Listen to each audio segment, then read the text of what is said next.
ঢাকা বিশ্ববিদ্যালয়ের যুবককে পিটিয়ে হত্যার ৬ আসামি আদালতে। জাহাঙ্গীরনগরের ঘটনায় একজন আটক। বিকৃত মানসিকতা বলছেন অপরাধ বিশেষজ্ঞরা। ৮ হত্যা মামলায় অ্যাডিশনাল ডিআইজি মশিউর গ্রেফতার। সাবেক পরিকল্পনা মন্ত্রী মান্নান কারাগারে। পরিপূর্ণ সংস্কারের জন্য দরকার নির্বাচিত সরকার বলেছেন সেলিমা রহমান। আওয়ামী লীগের গ্রেফতারকৃতদের জনসম্মুখে আনার দাবি। সরকার নির্ধারিত দামে মিলছে না ডিম, মুরগি। আমদানি শুল্ক কমানোর পরেও আলু, পেঁয়াজের বাড়তি দাম।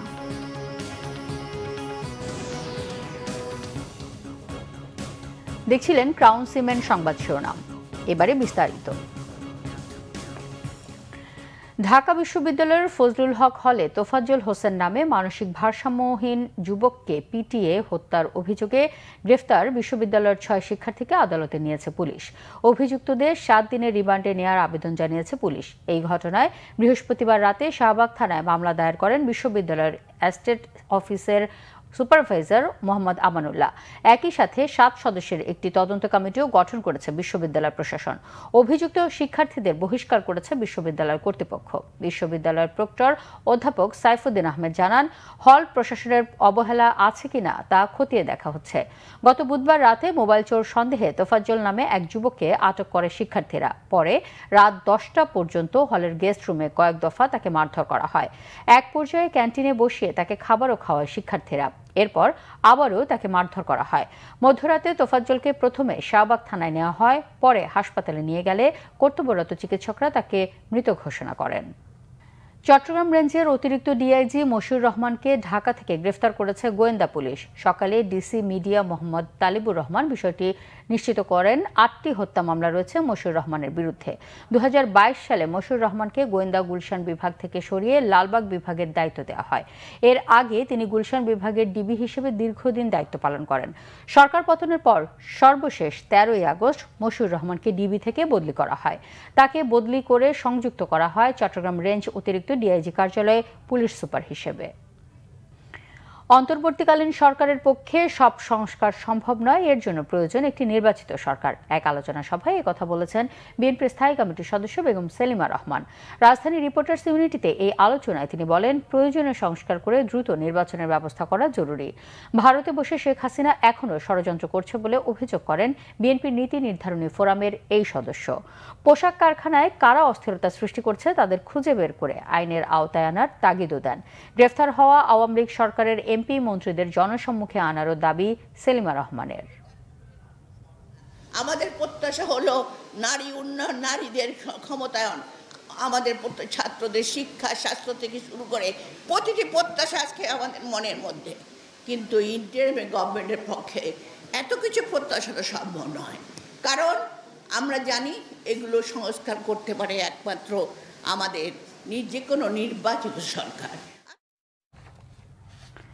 সরকারের বেঁধে দেয়া দামেও মিলছে না ডিম, মুরগি। গত ১৫ই সেপ্টেম্বর খুচরা পর্যায়ে প্রতিটি ডিমের দর ১১ টাকা ৮৭ পয়সা নির্ধারণ করে দেয় প্রাণী সম্পদ অধিদপ্তর।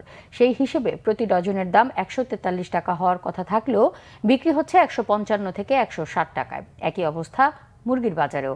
সরকার নির্ধারিত দামের চেয়ে কেজিতে ১০ থেকে ১৫ টাকা বেড়ে ব্রয়লার ১৭০ আর সোনালী মুরগি বিক্রি হচ্ছে ২৫০ টাকায়। এদিকে ২ সপ্তাহ আগে আলু আর পেঁয়াজ আমদানিতে শুল্ক কমিয়েছে সরকার। ভারতও পেঁয়াজ রপ্তানিতে ৫০% শুল্ক কমায়, কিন্তু এসবের প্রভাব নেই বাজারে। আলু ৫০ থেকে ৫৫ আর পেঁয়াজ বিক্রি হচ্ছে এখনও ১১০ টাকায়। অন্যদিকে সবজির দামে কিছুটা স্বস্তি মিলল মাছ, মাংস সহ চড়া অন্যান্য খাদ্যপণ্য। রাজনৈতিক পট পরিবর্তনের পরেও নিত্যপণ্যের দাম না কমায় হতাশ নিম্ন ও মধ্য আয়ের মানুষ। সব ধরনের নিত্যপণ্য সাধারণ মানুষের নাগালের মধ্যে আনতে যথাযথ ব্যবস্থা নেওয়ার দাবি জানান তারা।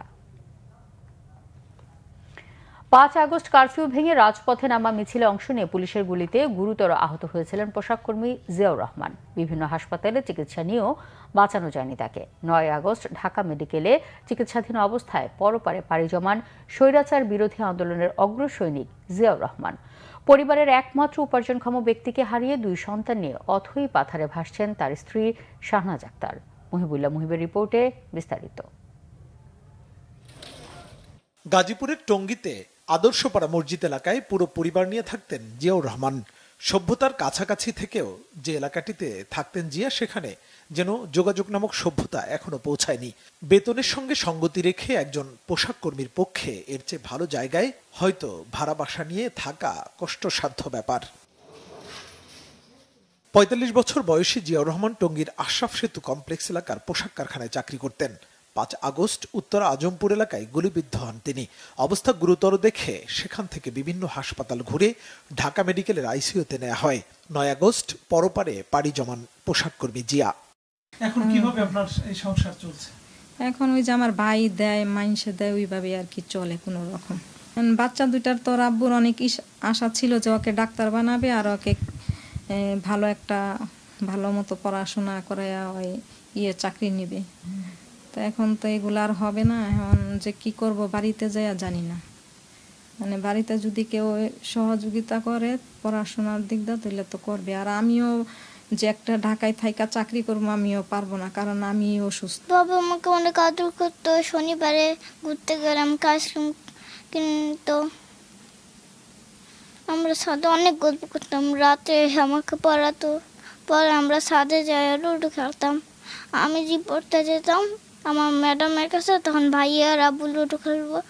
বাবাকে ছাড়া আমাদের আমরা ভালো মতন চলতে পারতেছি না, খাবার দাবারের কষ্ট হয় এবং বাবা আমাদের থাকা গেলে আমাদের অনেক আদর করতো।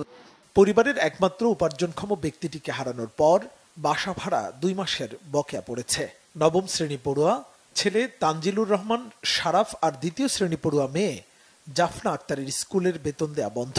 শহর ছেড়ে এই পরিবারটি যে গ্রামে ফিরবে সেই পথ নেই, কারণ পোশাক কারখানার স্বল্প বেতনে সংসার সামলে গ্রামে কিনতে পারেনি কোনো ঘর। জিয়াউর রহমানকে হারিয়ে 2 সন্তান নিয়ে এখন অথই সাগরে ভাসছেন শাহনাজ আক্তার। আমাদের কাছে এখন 2 মাসের ঘর ভাড়া পাবে বাড়িওয়ালা। এখন এই 2 মাসের ঘর ভাড়া আমাদের দিয়ে 1 তারিখে চলে যেতে হবে। একবারে তুমি গ্রামে চলে যাব। যেই বেতন আয় করতো ওইটা দিয়ে আমরা চলতাম। এখন তো আমাদের আয় করার কেউই নাই। গ্রামের বাড়ি দিনাজপুরের বিরল উপজেলার মুন্সিপাড়া গ্রামে চিরনিদ্রায় শায়িত হন স্বৈরাচার পতন আন্দোলনের এই অগ্রজ সৈনিক।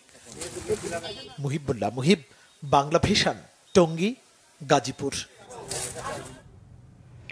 মব জাস্টিসের নামে যে অপরাধ সংঘটিত হচ্ছে তার পেছনে দীর্ঘদিনের ক্ষোভ, নিপীড়ন আর বিচারহীনতার সংস্কৃতিকে দায়ী করছেন অপরাধ বিশেষজ্ঞরা।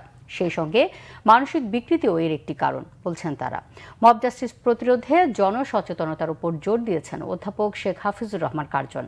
আর ডক্টর সাজ্জাদ সিদ্দিকী মনে করেন সহমর্মিতা, সামাজিক অনুশাসনের পাশাপাশি এই মুহূর্তে দরকার সাংস্কৃতিক বিপ্লবের। বিস্তারিত জানাচ্ছেন জিয়া খান। আইন নিজ হাতে তুলে নিয়ে জাহাঙ্গীরনগর বিশ্ববিদ্যালয়ে পিটিয়ে হত্যা করা হয় সাবেক ছাত্রলীগ নেতা শামীম মোল্লাকে। একই দিনে ঢাকা বিশ্ববিদ্যালয়ে মোবাইল চোর সন্দেহে দফায় দফায় পিটিয়ে হত্যা করা হয় তোফাজ্জলকে। এসব ঘটনায় নিন্দার ঝড় বয়ে যাওয়ার পাশাপাশি বড় প্রশ্ন হয়ে দাঁড়িয়েছে মব জাস্টিস কথাটি। পরিসংখ্যান বলছে 2011 সাল থেকে 2018 পর্যন্ত গণপিটুনিতে হত্যা করা হয়েছিল 800 জনকে।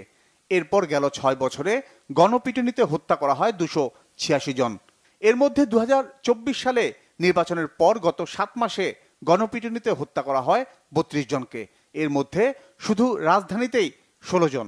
বিচার বহির্ভূত এসব হত্যাকাণ্ড কেন ঘটছে, এমন প্রশ্নের উত্তরে বিশেষজ্ঞরা বলেন, দীর্ঘদিন ধরে আমাদের এখানে পুলিশ যেভাবে কাজ করার কথা সেটা করেনি, আদালত ব্যবস্থাগুলো যেভাবে কাজ করার কথা সেটা করেনি। তার প্রেক্ষিতে এক ধরনের ক্ষোভ তৈরি হয়েছে, তার প্রেক্ষিতে এক ধরনের নৈরাজ্য তৈরি হয়েছে। কিন্তু তার মানে এই না যে আপনি একজন লোককে পিটিয়ে মেরেই ফেলবেন। মানসিক নিষ্ঠুরতা কিংবা বিকৃতি আছে। কারণ এটা কোনো ছাত্রদল, ছাত্রলীগ কিংবা ইন্টারনাল কোনো কোন্দলের বিষয় না। এটা একটা দেখা যায় যে অপেক্ষাকৃত কম শিক্ষিত, সামাজিকভাবে কম, যেটা আমরা বলি ক্লাসিস্ট, উচ্চবিত্ত, নিম্নবিত্ত, মধ্যবিত্ত, এই শ্রেণী সংগ্রামটাও কিন্তু এখানে উপস্থিত আছে। অর্থাৎ আজকে যদি দেখতেন যে টাই স্যুট পরে একজন ভদ্রলোক হলে গিয়ে ঢুকছে, তারপরে কোনো কিছু খুঁজছে, তখন তাকে এইভাবে এই ট্রিটমেন্ট দিত, আমার কাছে অন্ততপক্ষে মনে হয় না। মব জাস্টিস বন্ধে সচেতনতার উপর জোর দিয়েছেন আইন বিশেষজ্ঞ শেখ হাফিজুর রহমান। যে একটা মানুষের মানবিক হয়ে ওঠা, একটা মানুষের যে তার মধ্যে যে মূল্যবোধ গড়ে ওঠা, একটা মানুষের ভিতরে তার যে সহমর্মিতা গড়ে ওঠা, এটা কিন্তু একটা দীর্ঘমেয়াদী প্রক্রিয়া। এটা ছোটবেলা থেকে তার পরিবার, তার শিক্ষা, তার সংস্কৃতি, তার পারিপার্শ্বিক পরিমণ্ডল সবকিছু মিলে আস্তে আস্তে এই মূল্যবোধটা, মানবিক যে বিষয়টা, সেটা গড়ে ওঠে। বিচার বহির্ভূত হত্যা বন্ধে দীর্ঘমেয়াদী পরিকল্পনার কথা বলেন এই শিক্ষক। গদবাদা নামকা ওয়াস্তে এক ধরনের শিক্ষা ব্যবস্থা চালু রেখে মানুষকে এক ধরনের ভয়ঙ্কর রকমের হিংসা জিজ্ঞাসার দিকে ধাবিত করার যে রাজনৈতিক কাজে তাদের ব্যবহার করার প্রবণতা, এই স্পষ্ট ছিল। তো এই বিষয়গুলোকে আসলে একটা হলিস্টিক একটা অ্যাপ্রোচের মধ্যে নিয়ে আসতে হবে আমাদের। আদারওয়াইজ আমি যদি মনে করি যাকে দৃষ্টান্তমূলক শাস্তি দিলেই হয়তো আমাদের হয়ে যাবে, এটা হয়তো সাময়িক আপনার আমার একটা তৃপ্তি আসবে, সন্তুষ্টি আসবে যে হ্যাঁ আমি এই ক্ষেত্রে ন্যায় বিচার পেয়েছি, কিন্তু এই ঘটনাগুলো থামবে না যদি আপনি সাংস্কৃতিক বিপ্লব না আনেন। জনগণকে তাদের অধিকার এবং মব জাস্টিসের বিরুদ্ধে কথা বলা খুব জরুরি বলে অভিমত তাদের। টর্চার করা, খাওয়ানোর আগে টর্চার করা। জিয়া খান, বাংলা ভিশন, ঢাকা। অন্তর্বর্তীকালীন সরকার নির্বাচন ব্যবস্থা ও সংবিধান সংশোধন সহ রাষ্ট্রীয় সংস্কার কাজ সম্পন্ন না করা পর্যন্ত সবাইকে ধৈর্য ধরার আহ্বান জানিয়েছেন বিএনপির কেন্দ্রীয় নির্বাহী কমিটির সদস্য অ্যাডভোকেট রুহুল কুদ্দুস তালুকদার দুলু। সকাল 11টায় নাটোরের কাফুরিয়া ইউনিয়ন পরিষদ চত্বরে পথসভায় তিনি এই আহ্বান জানান। এ সময় দুলু আরও বলেন, যাদেরকে দলে গত 17 বছর খুঁজে পাওয়া যায়নি, হঠাৎ করে আজ তারা অতি উৎসাহী বিএনপি হয়ে গেছেন। তাদের বিষয়ে সতর্ক থাকার কথা বলেন তিনি। বলেন, এরাই বিভিন্ন জায়গায় চাঁদাবাজি সহ অপকর্মে জড়িত। বিএনপির নাম দিয়ে যদি কেউ কোনো রকমের চাঁদাবাজি, দখলদারিত্ব ও হুমকি ধামকির চেষ্টা করে তাদের দল থেকে বহিষ্কার করা হবে বলে হুঁশিয়ারি দেন বিএনপির নেতা। বর্তমান অন্তর্বর্তীকালীন সরকার এই নির্বাচন ব্যবস্থা, সংবিধান, জুডিশিয়াল এবং যে সকল বিষয়গুলি রাষ্ট্রীয় সংস্কার করার প্রয়োজন, যতক্ষণ পর্যন্ত এই সংস্কার কর্মকাণ্ড অব্যাহত থাকবে ততক্ষণ পর্যন্ত আমাদের নাটোরের সর্বস্তরের জনগণ, বিএনপির নেতাকর্মীদেরকে ধৈর্য ধারণ করতে হবে। সংবাদ শেষ করব ক্রাউন সিমেন্ট শিরোনামগুলো আরেকবার জানি। ঢাকা বিশ্ববিদ্যালয়ের যুবককে পিটিয়ে হত্যার 6 আসামি আদালতে। জাহাঙ্গীরনগরের ঘটনায় একজন আটক। বিকৃত মানসিকতা বলছেন অপরাধ বিশেষজ্ঞরা। 8 হত্যা মামলায় এডিশনাল ডিআইজি মশিউর গ্রেফতার। সাবেক পরিকল্পনা মন্ত্রী মান্নান কারাগারে। পরিপূর্ণ সংস্কারের জন্য দরকার নির্বাচিত সরকার বলেছেন সেলিমা রহমান। আওয়ামী লীগের গ্রেফতারকৃতদের জনসম্মুখে আনার দাবি। সরকার নির্ধারিত দরে মিলছে না ডিম, মুরগি। আমদানি শুল্ক কমানোর পরেও আলু, পেঁয়াজের বাড়তি দাম।